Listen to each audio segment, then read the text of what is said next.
Hello hi नमस्कार ମୁଁ ଆପଣଙ୍କର ପ୍ରିୟ ବନ୍ଧୁ ମୋର ଆଉ ଗୋଟେ ବ୍ଲଗ୍କୁ ଆପଣଙ୍କୁ ସ୍ୱାଗତ କରୁଛି। ଆଜି ହେଉଛି ରବିବାର, ଆମେ ଫେଣି ବୋଲବମ୍ ଯିବୁ। ତେଣୁ ମୁଁ ସକାଳୁ ଉଠି ସାଙ୍ଗେ ସାଙ୍ଗେ ଭୋରୁ ଆଜି ଉଠିଥିଲି। ମୋ ଦିଦିର ମୋର ଆମ ଝିଅର 3 ଜଣ ମିଶି ଫୁଲ ତୋଳିବାକୁ ପଳେଇଲୁ। ମୋହନ ବାଜିକୁ ହାଇ ହାଲୋ କହିଦେଇକି ଆମେ ସବୁ ଚାରିପଟ ରେଡ଼ି କରିଦେଲୁ। ଆମ ଝିଅ ହେଉଛି ପିମ୍ପୁଡ଼ି ଅଲଗା ପ୍ରକାର କାମୁଡ଼ିଲେ, ରୋଡ଼ ସାରା ଛଟପଟ ହେଇକି ବୁଲୁଛି। ତାପରେ ଆମେ ପିମ୍ପୁଡ଼ି ଛାଡ଼ି ଦେଇକି ତାପରେ ଆମେ ପଳେଇଲୁ ଆମ ବଙ୍ଗଳା ଟିକେ ବୁଲାବୁଲି କରିଦେଇ ଆମ ଦେଖନ୍ତୁ ଆମର ବୁଦ୍ଧଙ୍କ ମୂର୍ତ୍ତି ବି ଅଛି ସେଠି।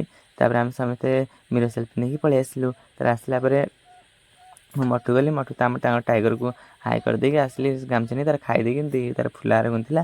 ମୁଁ ମୋର ତାପରେ ବସି ଭିଡ଼ିଓଟା କରିଦେଲି। ତାର ବାଉଙ୍ଗି ରେଡ଼ି କରିଦେଲୁ।